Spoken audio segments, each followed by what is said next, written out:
شفتوا اللي حصل في مستشفى الشاطبي؟ احسن. يستاهل اللي حصل للستات دي، علشان ستات مش محترمة وجوازاتها مش حكماها. ما هما لو كانوا محترمين ومتربيين ما كانوش راحوا الراجل عشان يولدهم. تخيل لما مجتمع يسيب المجرم ويمسك في المجني عليه. انت ازاي تروحي الراجل يولدك؟ هو انت فاكر اللي راحة مستشفى زي الشاطبي دي عندها رفاهية الاختيار؟ ده 3/4 الستات اللي راحة تولد في مستشفى الشاطبي إن ما كانش 90% منهم جوازاتهم أساسا رامينهم. يا إما يا حبيبتي متطلقة، يا إما قال لها غوري في 60 ده يا شوفي هتولدي إزاي. ده بيبقوا يا حبايبي عندها 20 سنة و21 سنة و19 سنة واقفة على بوابة المستشفى معهاش جنيه تروح. دخلت ولدت لوحدها، ولدت عدت بكل مراحل الألم ده لوحدها وفي بلد تانية أو محافظة تانية ومعهاش جنيه تروح، وكل ما تملكه حتة موبايل مثلا اللي هو أبو زراير ده. يعني ما عندهاش أساسا رفاهية الاختيار. أنا معظم الستات اللي شفتهم بيولدوا في هذه المستشفى نفس الحالة دي كده. جوازاتهم بقى امهم مسلطاهم، قايل لهم غوري في 60 داهيه، راميينهم، وطبعا ما فيش فلوس، مع يا حبيبتي جهل، مع فقر، مع ذل، ميكس كده من عدم الانسانيه.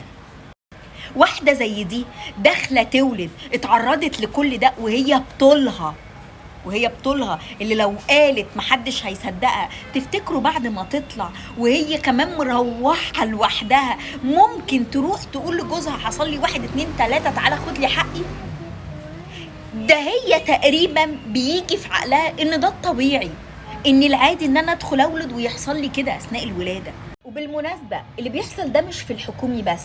تعالوا انا بقى احكي لكم عن دكاتره الخاص. انا في دكتور في ابني الاولاني نزلت من عنده كنت في نص التاسع، وقلت والله العظيم كانت امي معايا، قلت لها والله العظيم لو ده اخر دكتور في مصر انا ما هولد عنده. وعلى كده انا كنت في نص التاسع، انا ممكن كنت اولد وانا على باب العياده بتاعته.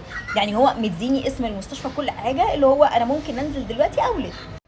الدكتور ده طول فتره الحمل بتاعتي اشتكي له من اي شكوى من اي حاجه. كان عندي 21 سنه واول مره في حياتي ابقى حامل، وما شفتش حوامل في حياتي قبل كده، يعني ما عداش عليا حوامل في العيله، فما عنديش اي خبرات. فهقول له حاسه بكذا، يعمل لي ايه؟ عادي. طب يا دكتور في بيحصل لي مغص بالشكل الفلاني، طب مش عارفه بحس بايه، طب عادي. ويسفه من كلامي طول الوقت انا كاني مثلا بتدلع او بستعبط. انا حاسه حاجات جديده، انا اول مره اجربها، اول مره اكون حامل، فطبيعي ان انا مش فاهمه، فطبيعي ان انا ما اقول لحضرتك على حسب كذا تقول لي في كذا، ده بسبب كذا. الدكتور ده انا خلاص هولد، انا في نص التاسع خلاص وهولد، فرحت له قلت له دكتور انا بس ايه هو انا مش عايزه افك سلك. انا طول عمري عندي مشكله في فك السلك، لما بفك السلك غير ان انا بخاف منه او الالم الجرح بتاعي بيفتح، عندي مشكله ما معرفش بقى دي طبيا ايه تصنيفها. فقلت له ما ينفعش نعمل اللي هي التجميل اللي من غير سلك دي. راح قال لي كده لفظا لا والله ما بعرفش اعمل الا الحكايه دي. قلت له طب دكتور هو البيبي هيتولد ولد، ينفع اعمل له ختان يومها؟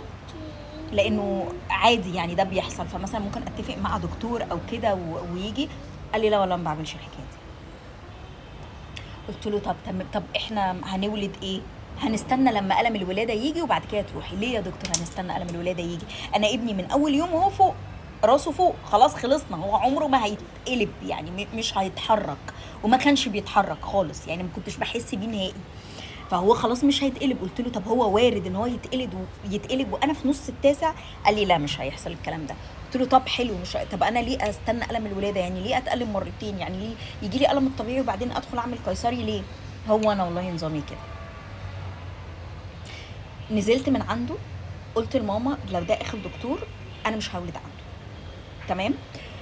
طبعا قعدت بقى اكلم دكاتره كتير ومش عارفه ايه وبتاع. من ضمن الحاجات اقول له طب هو اصلا ينفع يتولد دلوقتي؟ يعني هل الرئه مكتمله؟ يقول لي لا والله دي حاجه انا ما اعرفش عنها، ما اقدرش اعرفها. طب انا اروح اسال مين؟ يعني لما انت مش عارف حاجه خالص انا اروح اسال مين؟ نزلت من عنده، هو طبعا بيتعامل معايا طول الوقت ان انا بستعبط وبتدلع. نزلت من عنده وقلت انا مش هولد عنده. كان في كمان اجازه عيد 5 6 ايام ان انا الاقي دكتور دي يعني حاجه كانت صعبه جدا. وطبعا تتصل الممرضات اللي هم بيبقوا قاعدين على التليفون دول ما بيفهموش اي حاجه في الدنيا، فتقول لها حبيبتي انا عايزه احجز الدكتور، تقول لك كمان شهر، كمان اسبوعين. اقول لها حضرتك انا في نص التاسع، تقول لي والله معلش ما عندناش مواعيد. طبعا ده جهل، ده اساسا دي واحده مش فاهمه احنا بنتكلم في ايه. لحد الحمد لله ما لقيت دكتور ورحت له. يا دكتور هل البيبي الرئه مكتمله؟ قال لي اه طبعا مكتمله، وهناخد برضو حقن اللي هي بتاعه الرئه، كان هو ما بيديهاش، لا يعترف بيها. طب يا دكتور هل ينفع ان انا اولد طبيعي؟ كان الدكتور ده معروف ان هو بيولد طبيعي. قال لي بصي لو عايز تولدي طبيعي مفيش مشكله، بس هنتحجز في المستشفى واحنا اللي هنلف البيبي بايدينا، وساعتها ممكن المشيمه تنفجر. هندخل في قصه كده انا في غنى عنها. قلت له ليه حضرتك؟ انا اولد قيصري بس خلاص الموضوع بسيط. هل كان ممكن انه يلف؟ قال لي لا طبعا، خلاص احنا عدينا يعني الوقت ده. وولدت معاه وكانت الموضوع بسيط جدا، وعملنا الجرح اللي من غير سلك وببلاستر وبتاع. ده نوعيه دكتور تاني. في بنتي التانية لما في دكتور كده كنت بروح له، ده بيحب الحقن قوي قوي. يعني هو بالنسبه له ان انت لما تطلعي تقولي ده الدكتور هراني حقن، يعني هو كده دكتور جامد.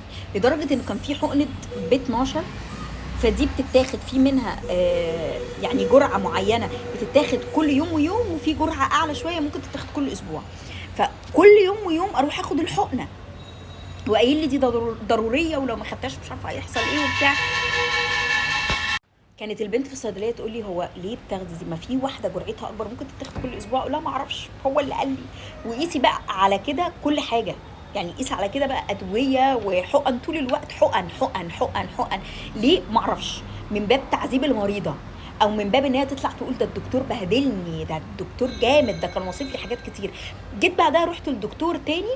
الدكتور ده يعني انا بعزه جدا لانه بيدلع الحاله. يعني انا دايما لما حد يسالني عليه اقول لهم لو عايزه تدلعي روحي للدكتور ده. انا ما بحبش الادويه، ما بحبش الفيتامينز مثلا، ما بتحبيش الفيتامينات. كان يديني مثلا الكالسيوم مش عارفه بونبوني، كان يديني الحديد شوكولاته، في حاجات كده يعني.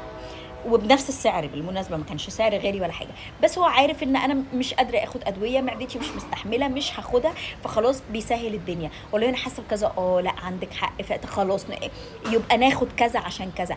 بيقدر الشكوى، مقدر ان في حاجه وجعاني، ان انا مش بستعبط.